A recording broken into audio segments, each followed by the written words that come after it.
vous invite à cheminer vers lui. Celui qui se rapproche de moi d'une palme, je me rapproche de lui d'une coudée. Celui qui se rapproche de moi d'une coudée, je me rapproche de lui d'une envergure. Celui qui vient vers moi en marchant, je vais vers lui en courant. Répondons tous à cette invitation et soyons au rendez-vous, main dans la main, sur MFM, la radio numéro 1 au Maroc. Retrouvez votre nouvelle émission, Vers Dieu, main dans la main, avec Dr Tawfiq Younes, chercheur et conférencier international en études islamiques et coaching spirituel. En direct sur votre radio MFM, la radio qui vous écoute 24 heures sur 24.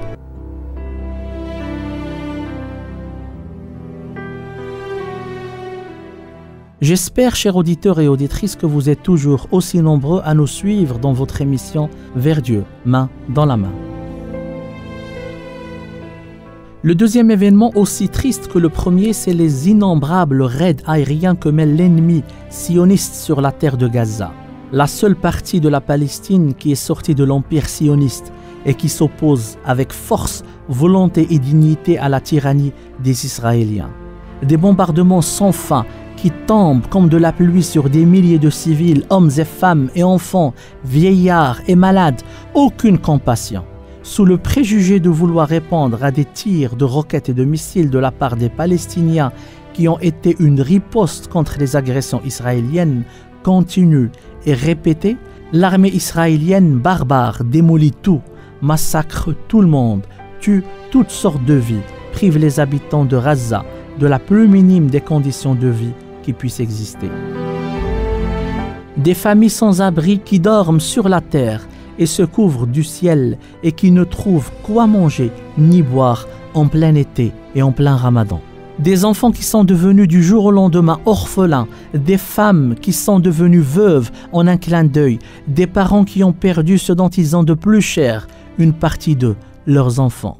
De quel droit une armée se permettrait-elle de provoquer tous ces massacres? Et pour quelle raison? Si vous nous dites « c'est notre terre à nous », alors l'histoire tout entière témoignera de votre mensonge et attestera que vous n'avez jamais eu de terre et que Dieu exalté soit-il vous a puni pour que vous restiez comme ça jusqu'au jour dernier. Et c'est plusieurs de vos rabbins qui le disent, pas moi.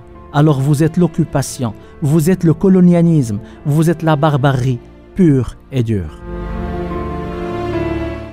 Si vous nous dites « on est le peuple élu », tout le monde vous dira « désolé ». Un peuple élu ne viole pas le strict minimum des droits humains, le droit de vivre, le droit de manger, de boire, le droit de s'instruire. Un peuple élu ne fait pas couler le sang des civils et des innocents. Un peuple élu ne se rassemble pas sur la colline pour contempler une belle vue, celle des missiles qui tombent comme de la pluie sur la tête des milliers d'innocents pour la simple raison qu'ils sont en train de défendre leur terre. La chance d'être un peuple élu, vous l'aviez eu au temps de Moïse, prière et salut de Dieu sur lui, mais vous l'avez raté. Quand vous avez dit à Moïse, pars toi et ton Seigneur et combattez tous les deux, nous on va rester ici en train d'attendre. Vous l'avez aussi raté quand vous avez construit un veau en or et vous l'avez adoré au lieu d'adorer Dieu. Notre Seigneur qui a envoyé Moïse, Jésus et Mohammed sallallahu alayhi wa sallam a dit à votre égard dans le Coran, et tout ça est dans vos écrits que vous avez falsifiés ou cachés. Dieu dit dans Sourate An-Nisa, فَبِمَا نَقْضِهِمْ مِيثَاقَهُمْ وَكُفْرِهِمْ بِآيَاتِ اللَّهِ وَقَتْلِهِمُ الْأَنْبِيَاءَ بِغَيْرِ حَقٍّ وَقَوْلِهِمْ قُلُوبُنَا غُلْفٌ بَلْ طَبَعَ اللَّهُ عَلَيْهَا بِكُفْرِهِمْ فَلَا يُؤْمِنُونَ إِلَّا قَلِيلًا. Tout est venu de leur rupture de l'alliance et de leur mécréance au signe de Dieu et de leur meurtre sans droit des prophètes et de leurs paroles. Nos cœurs sont incirconcis. Quand c'est Dieu qui a scellé leur cœur à cause de leur mécréance, si bien qu'à part quelques-uns, ils ne croiront pas. Vous savez tous, ô sionistes, que votre fin est proche, et les signes qu'il annonce ne cessent d'apparaître jour après jour. La Palestine est musulmane et personne ne peut nier cette réalité. Quoi que vous fassiez, votre rendez-vous avec votre propre fin est incontournable. et vous ne faites qu'accélérer ce processus, car le destin est déjà fixé. L'aide de Dieu aux opprimés est sûre et constante et n'a jamais fait défaut et a toujours été au rendez-vous. Le rendez-vous que vous attendez, vous, ô armée sioniste barbare, est le même que celui que nous attendons. Sauf que celui que nous attendons, nous, s'appelle l'élu heureux et le vôtre s'appelle le mécréant malheureux.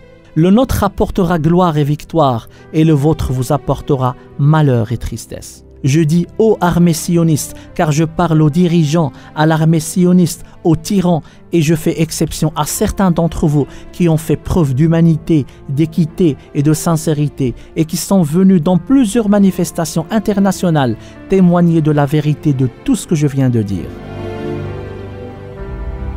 Un grand hommage à toutes ces personnes, telle qu'elle soit et où qu'elle soit, car ce n'est pas la religion ou la croyance de la personne qui te montre sa vraie valeur, mais c'est surtout sa moralité, ses convictions, ses œuvres et surtout sa sincérité.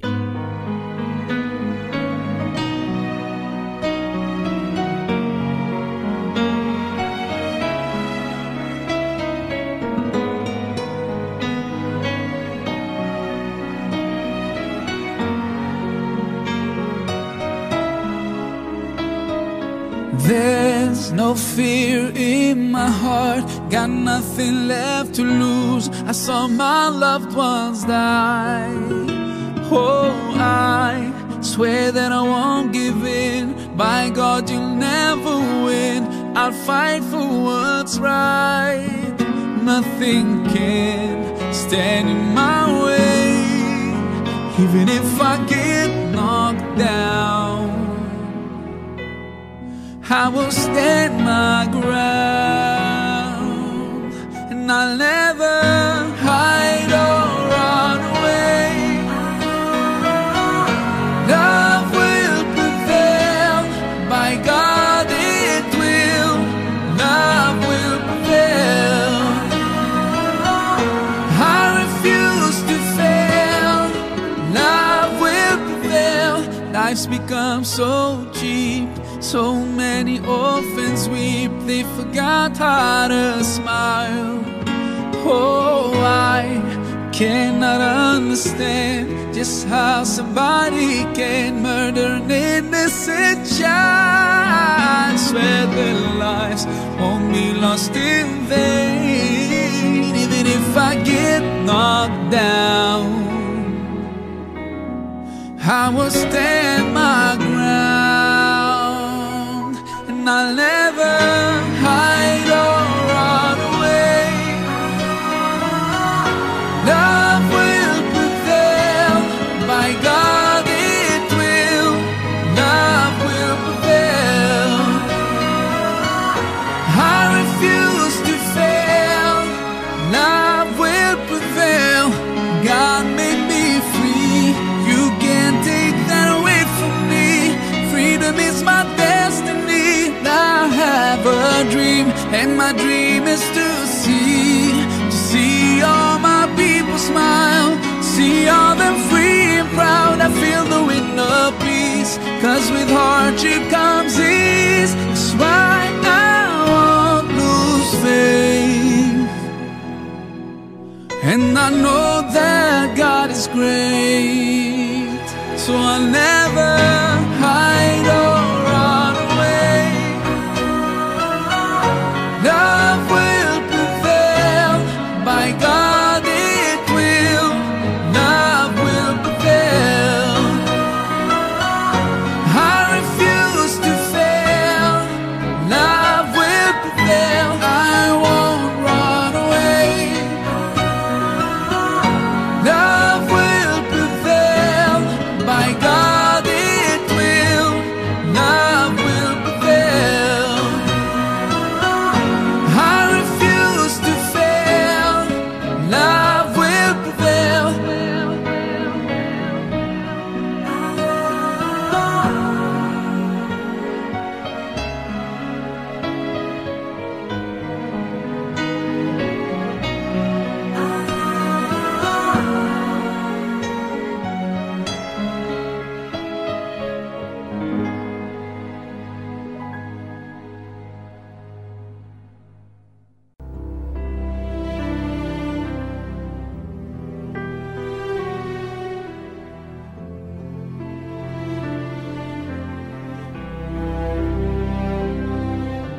Ravi de vous retrouver encore une fois, chers auditeurs et auditrices, sur les ondes de votre radio MFM. Et en commençant, je vais vous poser une question.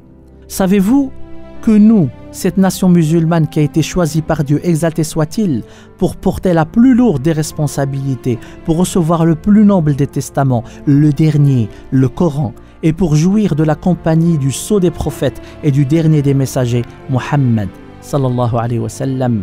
Savez-vous que nous avons appris par la volonté de Dieu à distinguer entre deux choses, dans 3 points différents. La première chose, c'est le programme et le projet. Deuxième chose, la priorité et l'urgence. Et troisième des choses, l'approche de dedans, c'est-à-dire de proximité, et l'approche d'en haut, c'est l'approche divine.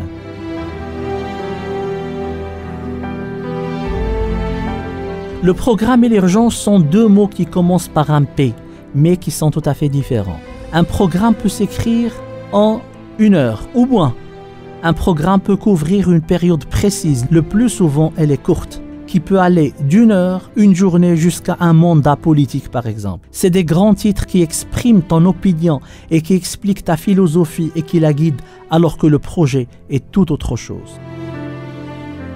Un projet, c'est un investissement qui peut prendre toute une vie, ou même plus, c'est-à-dire continuer à exister et à perdurer jusqu'à ta vie dernière. C'est-à-dire tu peux le commencer dans cette vie d'ici-bas et le retrouver dans la vie dernière et récolter ses fruits et aussi bénéficier de sa récolte, aussi bien matérielle que spirituelle. Apprendre le Coran est un projet. Militer pour que l'équité et la justice règnent sur terre est un projet. L'appel à Dieu, ad-da'watu ila Allah, est un projet. Bien éduquer ses enfants et les faire parvenir aussi bien au plus haut des rangs de la société qu'au plus haut des grades de la spiritualité, le jour où rien ne leur sera utile à part un cœur saint, est un projet. Et le plus important de ces projets et le plus noble, c'est ton projet à toi, avec ton Seigneur, exalté soit-il. Celui de le connaître, bien comme il le faut, celui de rechercher sa satisfaction et son amour. Comment pourrais-tu, cher frère, chère sœur, te reposer, d'être à l'aise, d'être calme et serein avant que tu n'as pu savoir comment tu t'appelles auprès de ton Seigneur, le béni ou le maudit, le proche ou le lointain, le vrai serviteur ou le paresseux, le saint ou l'égaré, le brave ou le lâche, le véridique ou l'hypocrite? Comment pourrais-tu rester tranquille alors que tu n'as pas eu cette réponse, que tu n'as pas encore découvert ton vrai prénom dans le monde céleste? Car chacun de nous a un prénom dans le monde céleste, par lequel notre Seigneur exalté soit-il et ses anges nous appellent et par lequel on est connu. Notre bien-aimé Muhammad sallallahu alayhi wa sallam a dit « Man fatahu Allahu faqad fatahu kullu shay » Celui qui a raté Dieu, eh bien il a tout raté, c'est-à-dire a raté la connaissance divine. Et il a dit encore « Maghbounun man faraqa ad-dunya wa lam ya'rifillah » N'a rien gagné celui qui a quitté ce monde d'ici-bas sans vraiment connaître son Seigneur. En revenant à notre deuxième point, on va dire que le projet c'est la priorité et le programme c'est l'urgence.